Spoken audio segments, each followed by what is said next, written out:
Hey everyone, Adam Heverin here from Franklin College Exercise Science.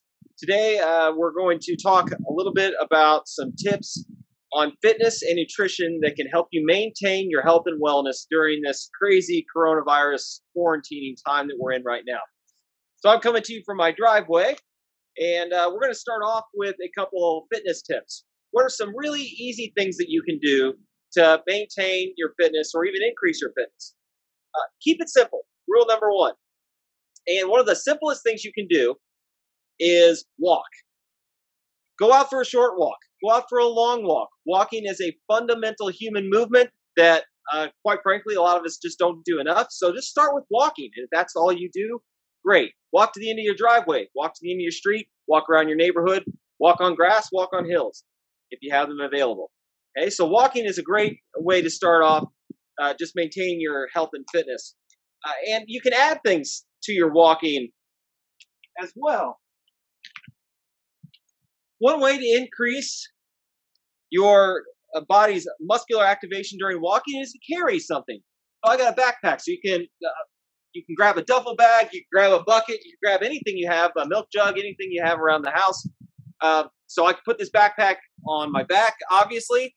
I can carry it in front of me while I walk, and the further away something is from your body, the more it's going to really kick in on those abs. I can grab it by the handle and I can carry it at my side.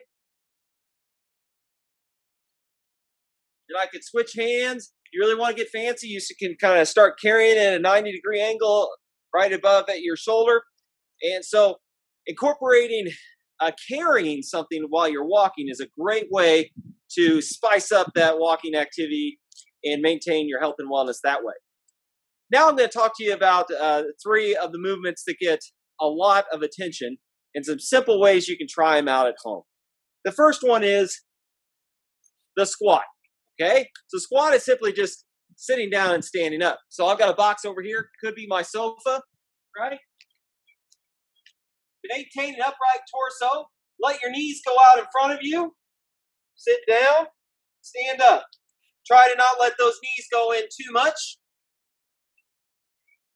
Sit down, stand up.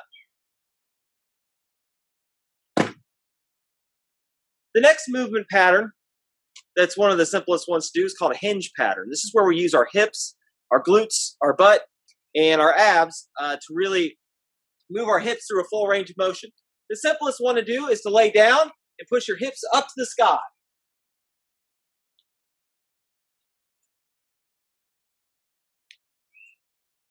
Turn on my stomach, really flex my abs, push through my heels, drive up, just like that.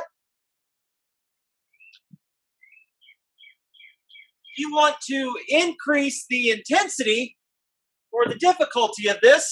We're just going to pick up something. I have a bucket. I'm going to place it between my legs. I'm going to have my abs on tight, push my butt back, reach down, pick it up, and repeat. Try and keep your back straight. Don't have a rounding back. So we're here. Reach down, pick it up. Just like that. It's different than the squat because my knees don't really go as far forward. Okay? You could do that with your backpack as well. Pick up your backpack, do some walking, set it back down, and repeat. Last but not least, the push. Okay? So this could be a traditional push-up if it's something that you're comfortable with. It doesn't have to be. I'm going to use my backpack here. I'm going to lay on the ground.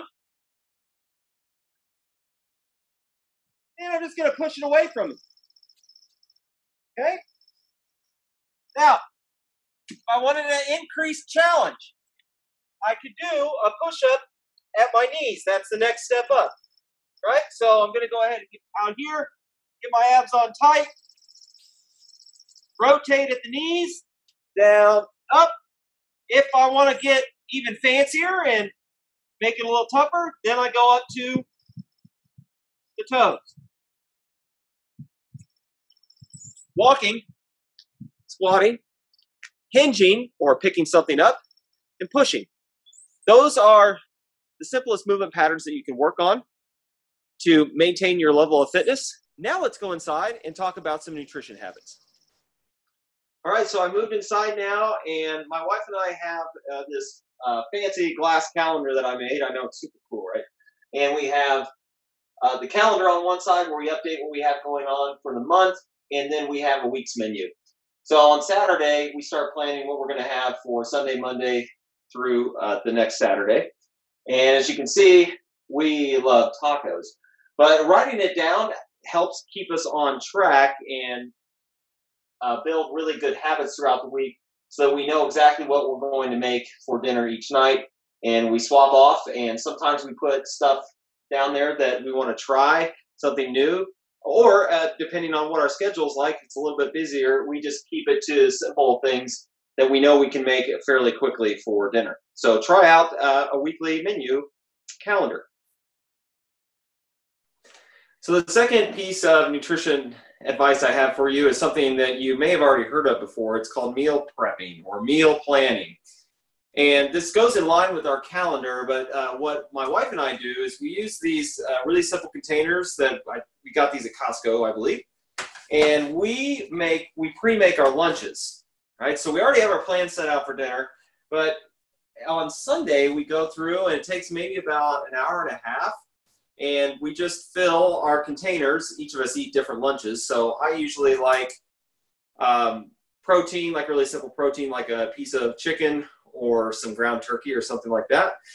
Broccoli, carrots, and healthy carbohydrate like rice. And I just put it in the containers. I fill up 5 of those. So every day around lunchtime, when I know I'm going to be busy, I have a healthy meal ready to go. Just grab it out. So meal prepping is a really great nutritional habit. Don't start out with 5 meals. Maybe start out with a couple, maybe 2 or 3, and then build from there.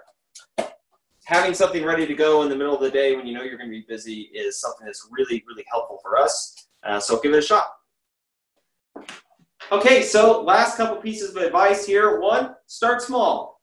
Take just one little piece of advice or one of the tips that I gave you today and try and get really good at that first before you institute more habits or more advanced habits. Another thing is to track your progress. I like to use journals, right? So I'm working my way through this one now, and it's almost full, so then I will transfer to my new fancy Pivot notepad here. Doesn't have to be one of these. It could be just a regular notebook or a piece of paper. Write down what you did for fitness today. Write down what you did for nutrition the next day, and keep track of where you're going. And you can even write down, some bigger goals that you could work towards. I hope the information that I've given you today is helpful. I do have some links below that you can look at for more information on fitness and nutrition. Thanks for your attention and have fun.